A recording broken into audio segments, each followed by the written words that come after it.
What would you do if your own son told you to leave the house you bought with your life savings? I didn't cry, did something that left everyone in shock. When they came home, they found a surprise that turned their world upside down. You know what happened? Stay with me, because the twist is something you'll never see coming. You know? I always thought the worst thing about getting older would be the wrinkles.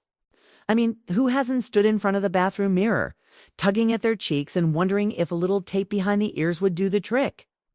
But let me tell you, crow's feet and laugh lines are nothing compared to the cold shoulder you can get from your own family. I never expected that the real chill would come from inside my own home, the one I bought. Mind you, with my own 2 hands and a mountain of paperwork. I always thought that house would be my safe haven, my little slice of peace after years of working, raising kids, and making sure everyone else was happy. Turns out, sometimes the people you love most can make you feel like a stranger in your own living room. It was a Tuesday. I remember because I just finished folding a mountain of laundry that, let's be honest, wasn't even mine. My son's. Socks, his wife's yoga pants, towels that seemed to multiply like rabbits. There was a laundry Olympics. I'd have a gold medal by now. I was humming to myself, thinking about what to make for dinner, when I heard the front door open. In walked my son, my baby, Matthew. The one I used to rock to sleep when he had nightmares, and his wife, Brooke, who always had that look on her face like she'd just smelled something funny. They stood there in the hallway whispering to each other, and I could feel the temperature in the room drop a few degrees. You know that feeling, right? When you just know something's coming and it's not going to be good. "Mom, can we talk?" Matthew said, his voice a little too formal, like he was about to fire someone at work. I put down the laundry basket and tried to smile, even though my heart was already doing somersaults. "Of course, honey. What's up?" I asked, hoping maybe they just wanted to tell me they were finally going to clean out the garage, or I don't know, thank me for all the free babysitting and home-cooked meals. Wishful thinking, I know. He cleared his throat, glanced at Brooke, and then looked back at me. "Mom, we think it's time you found your own place. We're tired of seeing you around." Just like that. No sugarcoating, no gentle lead-in. It was like being hit with a bucket of ice water. I stood there, frozen, trying to process what I just heard. Was I being fired from my own home? The home I bought, paid for, and kept running all these years? I wanted to laugh, but the only thing that came out was a little gasp. Brooke, never one to miss a chance to twist the knife, chimed in. "It's just, we need our space. We're newlyweds, and it's hard to feel like this is our home with you always here." I looked at her, this woman who'd moved in with nothing but a suitcase and a collection of essential oils, and wondered if she'd ever once thought about how I felt. I'd given up my master bedroom so they could have more space, cooked meals every night, and even unclogged the toilet after her famous chilly night. Don't ask. Let's just say some things can't be unseen. But instead of crying, I just smiled. 'Cause if there's one thing I've learned in all my years, it's that a woman's greatest power is knowing when to keep quiet and when to act.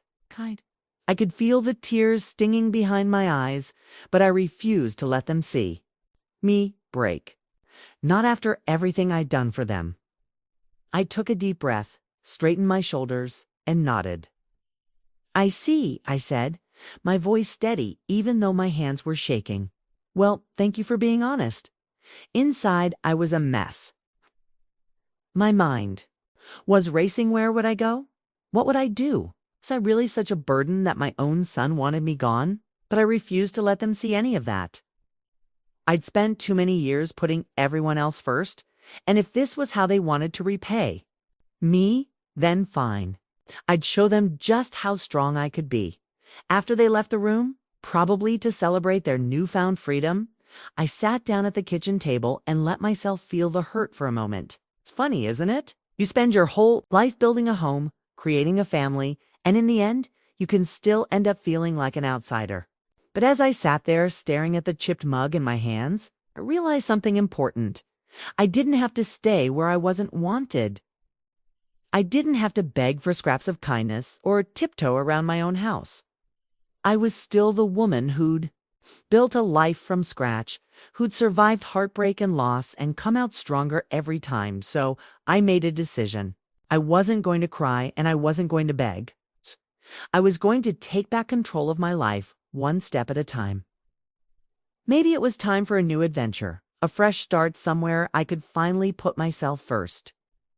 And as I stood up, wiped my hands on my apron, and started making a list of things to pack, I couldn't help but smile. Because sometimes the best revenge is living well and showing the world and your ungrateful family that you're nobody's burden, and that my friends was the moment the chill in the air turned into a fire in my belly. So what did I do? Did I beg? Did I plead? Not a chance. I picked up the phone and called my old friend Joyce Sanders. Now, Joyce and I go way back to the days of big hair, disco balls, and sneaking out to see Elvis impersonators. She's the kind of woman who can sell a ketchup popsicle to a woman in white gloves. And she's got a soft spot for a good revenge story. Joyce, I said, how fast can you sell a house? There was a pause, and then that familiar cackle. Carol, I can sell it before you finish packing your bags. What's going on? I gave her the short version on grateful kids, a daughter-in-law with the warmth of a snowman, and a mother who was done being treated like yesterday's leftovers. Joyce didn't waste a second. She was at my door the next morning, armed with a stack of paperwork, a camera, and a box of donuts. We're going to make this place shine, she said, already rearranging the throw pillows and fluffing the curtains. We laughed as we worked, swapping stories about our kids and the ridiculous things they'd done. Did you know Joyce's son once tried to microwave a turkey? The fire department still talks about it. It felt good to laugh, to remember that I wasn't alone, and that sometimes the best way to heal a broken heart is with a little bit of mischief. Turns out, selling a house is a lot easier when you're motivated than when you throw in a free set of matching towels. Hey, I'm not above a little bribery. Those towels had never even been used, and if it sweetened the deal, why not? Joyce worked her magic, and within days, we had an offer. It's a nice young couple, newly married, looking for a fresh start. Liked them immediately. They reminded me of myself and my late husband, back when we thought the world was ours for the taking. I signed the papers with a sense of relief.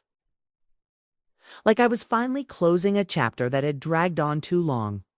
While Matthew and Brooke were at work, I packed my things. It's funny how much you accumulate over the years-old letters, chipped, mugs, a drawer full of takeout menus from restaurants that don't even exist anymore. I took what mattered, left what didn't, and made sure to leave the house spotless. I even baked a batch of cookies for the new owners, because that's just the kind of person I am. Before I left, I sat at the kitchen table one last time, pen in hand, and wrote a little note. Hope you find what you're looking for. Love, Mom. I placed it right where I knew they'd see it, next to the empty fruit bowl that had once overflowed with apples and oranges and, occasionally, the odd sock. As I closed the door behind me, I felt a strange mix of sadness and excitement. Sadness for what I was leaving behind, but excitement for what lay ahead. I wasn't sure where I was going, but I knew one thing for certain. I was done being anyone's doormat. I was ready to start living for myself, to find joy in the little things again, and maybe even rediscover the woman I'd been before life. Got so complicated, Dal. Let me ask you, have you ever wanted to be a fly on the wall when someone gets exactly what they deserve? Because what happened next? Well, let's just say I wish I'd had popcorn. I could just picture Matthew and Brooke coming home, arms full of groceries, expecting to find dinner on the stove and laundry folded on the couch. Instead, they'd find an empty house, a sold sign on the lawn, and a note from the mother they'd taken for granted. I almost felt sorry for them. Almost. But here's the thing. Sometimes the quiet before the storm is the sweetest part. It's the moment when you realize you're stronger than you thought, braver than you believed, and ready for whatever comes next. I spent that night at Joyce's place, sipping tea and watching old movies, feeling lighter than I had in years. We toasted 2 new beginnings, 2 second chances, and to the power of a woman who knows her worth. So, if you ever find yourself in a situation where you're not appreciated, remember this. You don't have to stay. You don't have to beg. Can pick up the phone, call a friend, and start a new chapter. Who knows? You might just find that the best is yet to come. It's a Thursday evening, the kind where the sun is just starting to dip behind the trees, painting the sky with those soft pinks and oranges that always make you feel a little nostalgic. Matthew and Brooke, arms full of groceries probably. The same old frozen pizzas and organic kale she insists on buying but never eats, pull into the driveway. I can just imagine them chatting about their day. Maybe even complaining about the traffic or the neighbor's dog that barks at everything.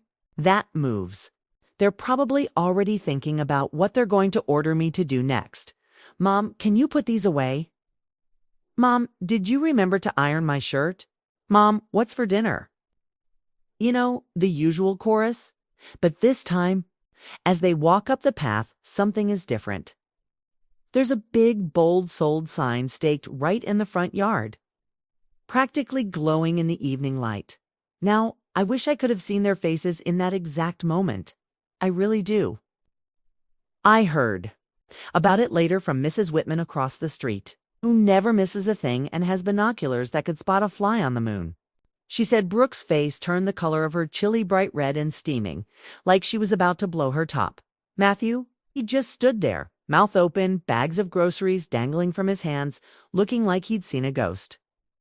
Or maybe just the consequences of his own actions, which, let's be honest, is even scarier. They tried the door, of course, jiggled the handle, fumbled with their keys, probably thinking it was some kind of mistake. But no key, no entry, no more. Mom to pick up after them. The locks had been changed, the house was empty, and all that was left was the echo of their own voices bouncing off the walls. I can just picture them standing there, groceries getting heavier by the second, trying to process what had happened. Maybe they thought it was a prank. Maybe they thought I'd be hiding behind the curtains, ready to jump out and say, "Gotcha." But no, this was real. This was the moment they realized that the woman they'd taken for granted had finally had enough. I heard that Brooke started ranting right there on the porch, waving her arms and stomping her feet like a toddler denied a cookie. She was furious, demanding to know how this could happen, how I could just sell the house out from under them. Matthew, bless his heart, just kept staring at the sold sign, as if he could will it to disappear. Mrs. Whitman said she almost felt sorry for them almost.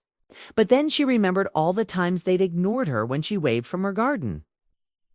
And she decided they had it coming. Meanwhile, where was I?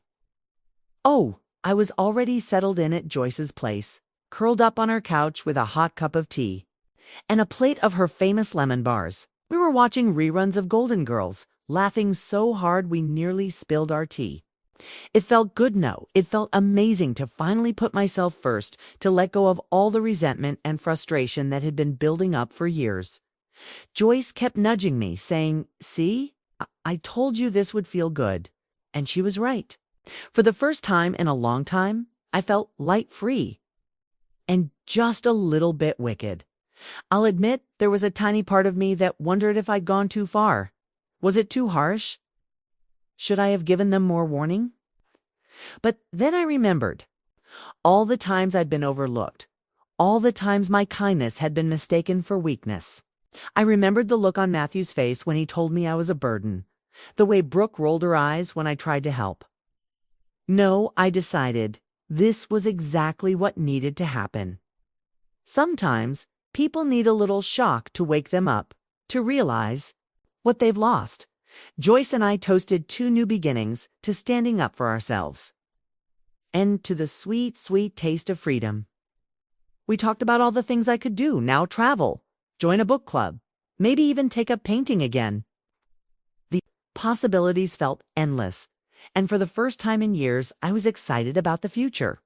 I didn't know exactly where I'd end up, but I knew one thing for sure. I was done living for other people. It was time to start living for me. Back at the house, Matthew and Brooke eventually had to accept reality. They called, of course, several times. In fact, I let it go to voicemail. I figured they needed some time to sit with their choices, to really feel the weight of what they'd done. Maybe it would teach them a little gratitude, a little humility, or maybe not. Either way, it wasn't my problem anymore. That night, as I drifted off to sleep in Joyce's guest room, I felt a sense of peace I hadn't felt in years. No more tiptoeing around, no more biting my tongue, no more feeling like a guest in my own home. I was free. And as I closed my eyes, I couldn't help but smile, knowing that sometimes the best way to teach someone a lesson is to let them face the consequences of their own actions, no matter how brutal the shock may be. You know, sometimes life gives you lemons. And sometimes, if you're bold enough to take a leap, it hands you the whole lemonade stand complete with a gingham tablecloth and a jar for tips. That's exactly how I felt in the weeks after I left my old house behind. At first, I'll admit, there were moments when I wondered if I'd made a huge mistake. I'd wake up in Joyce's guest room, sunlight streaming through the curtains. And for a split second, I'd forget where I was. But then I'd remember I was free. Free from the constant demands, the unspoken expectations, and the feeling of being invisible in my own home. It was a little scary, sure, but it was also exhilarating, like standing at the edge of a diving board. Heart-pounding, knowing you're about to make a splash. With Joyce's help and her endless supply of coffee and encouragement, I started looking for a place of my own. I wanted something small, cozy, and most importantly, no more tiptoeing around someone else's schedule, no more folding laundry that wasn't mine, and no more chilly-induced plumbing emergencies. I found a sweet little apartment, not too far from the park, with a sunny kitchen and just enough space for my favorite armchair and a few houseplants. The first night I slept there, I made myself a cup of tea, curled up with a good book, and listened to the quiet. Not the heavy, awkward silence of my old house, but the peaceful kind that comes when you know you're exactly where you're supposed to be. It didn't take long for me to start building a new routine. I'd take morning walks in the park, waving at the other early risers and stopping to chat with the dog walkers. I joined a book club at the local library. Turns out, I'm not the only one with a "my kids kicked me out" story. Who knew? Evelyn, one of the ladies, told me her daughter once changed the locks while she was at the hair salon. We'd sit in a circle, sipping coffee and swapping tales of family drama, laughing until our sides hurt. There's something comforting about knowing you're not alone, that other women have walked the same rocky path and come out the other side stronger, wiser, and with a few good stories to tell. I even started trying new things I'd always wanted to do, but never had the time or energy for. I took a painting class. My sunflowers looked more like dandelions, but who's judging? Learned how to make sourdough bread. My first loaf could have doubled as a doorstop. And signed up for a yoga class. Let's just say I'm still working on touching my toes.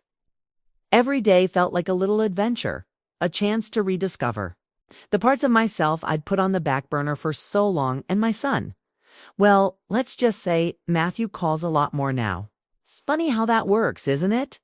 At first, the calls were awkward, stilted conversations about the weather, or questions about where I'd put the spare set of keys. But over time, something shifted. Maybe it was the shock of losing the house, or maybe he just needed a little distance to appreciate what he'd had. Either way, he started calling just to check in, to ask how I was doing, to share a funny story from work. Sometimes, Brooke would even get on the line, her voice a little softer, a little less sharp than before. I never rubbed it in, never said, "I told you so." I just listened, offered advice when asked, and let them figure things out on their own. After all, sometimes the best lessons are the ones we learn the hard way. Looking back, I realized that leaving wasn't just about escaping a bad situation. It was about choosing myself for the first time in a long time. It was about remembering That I'm more than just a mother, a cook, a housekeeper, or a convenient babysitter. I'm a woman with dreams, with stories, with a life that's still unfolding. And let me tell you, the sweet taste of freedom is even better than I imagined. It's the taste of hot coffee on a quiet morning, of laughter shared with new friends, of a good book and a cozy blanket on a rainy afternoon. It's the taste of possibility, of hope, of a future that's entirely my own. So let me ask you, have you ever felt like a burden in your own home? Have you ever wondered what would happen if you finally put yourself first? What would you do if you were in my shoes? I'd love to hear your stories, your triumphs, your moments of bravery. Drop your thoughts in the comments below. Let's remind each other that we're not alone, that it's never too late to start over, and that sometimes the best chapters of our lives are the ones we write for ourselves. And if you enjoyed this little tale of payback and freedom, don't forget to hit that subscribe button. Trust me, I've got plenty more stories where this one came from, stories about love, loss, laughter, and the wild, wonderful ride that is life after 50. After all, life's too short not to laugh even when the joke's on someone else. So stick around, pour yourself a cup of tea, and let's keep sharing, growing, and celebrating the sweet taste of freedom together.